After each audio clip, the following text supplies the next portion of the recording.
Now, billions of dollars are about to come available in new federal education spending, and states are competing for a piece of the pie. The money, part of the government stimulus package, is designed to give public school systems a leg up. But there's a catch. John Merrow, the NewsHour special correspondent for education, explains.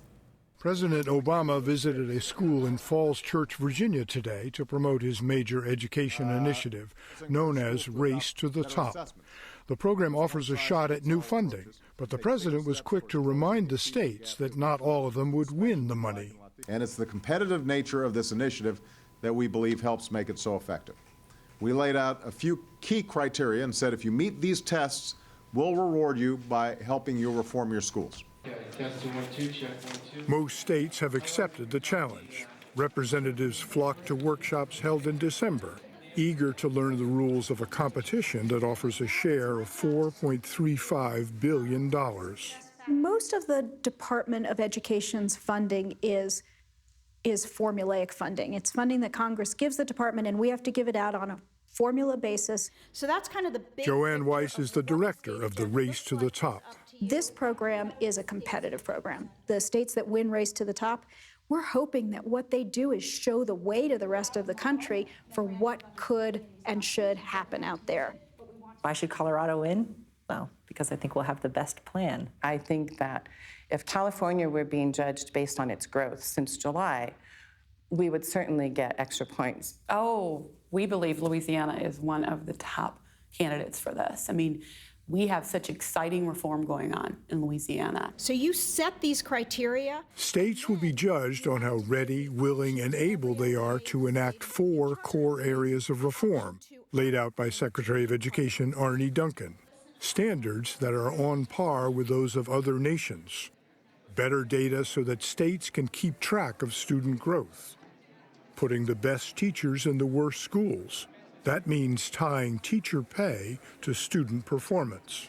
And radical restructuring of the worst schools. If we have the best and brightest teachers where we need them, if we have great principals, if we have common high standards and great assessments and then great data systems behind that, if we do these things well, we can make a huge difference in our students' lives. That's what I want to incent. We're not telling people in the Race to the Top program how to accomplish these things. We're just saying great teachers matter, so how are you going to get more great teachers in front of kids?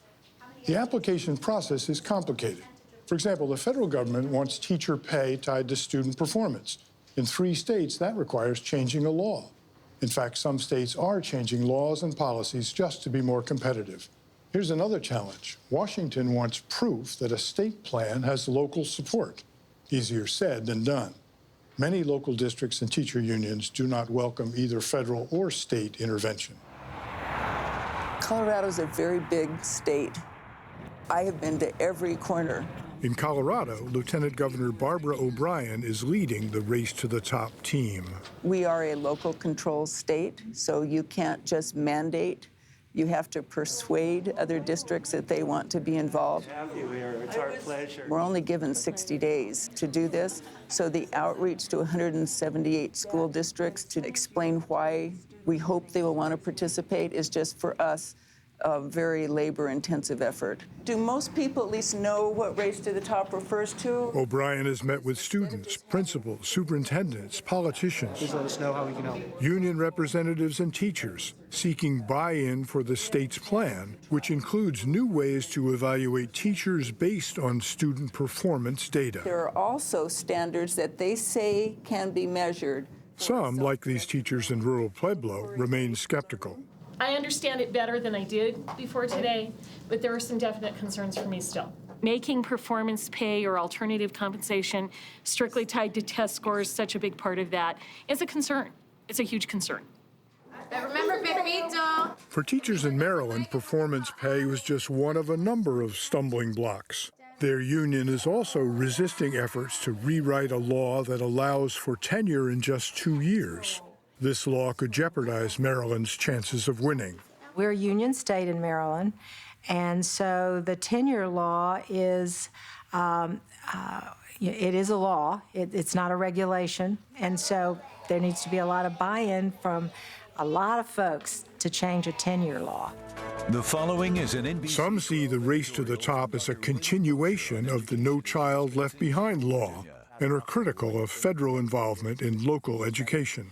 They now are saying that states must adopt new federal standards that are lower than Virginia's. Only one state, Texas, is not participating. But in some states, it's reported that 40% of districts may not sign on, largely because of the opposition of the local teacher union.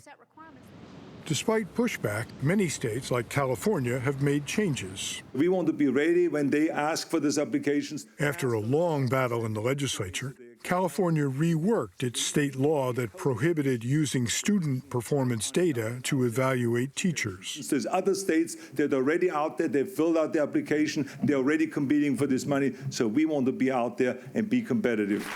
Some believe that California's new legislation may be too watered down to assure them a shot at winning. A common concern is that many states are just chasing the money and making promises they may not be able to keep. Eligibility requirements. But Director Weiss is confident that the department will be able to recognize empty promises. She believes that the race to the top is already motivating real change. The money obviously matters, and the money is part of how we got people to come to the table and have the conversations. But in win or lose, once those conversations have happened, you hopefully are setting in motion a chain of events and a level of sort of commitment and buy-in that's going to persist whether or not you get the funding. Weiss has recruited independent judges to review applications. Secretary Duncan will announce the winners in April. The second and final round of competition will take place over the summer. President Obama announced today he wants to expand funding for the Race to the Top program. He said he'd seek an additional $1.3 billion in next year's budget.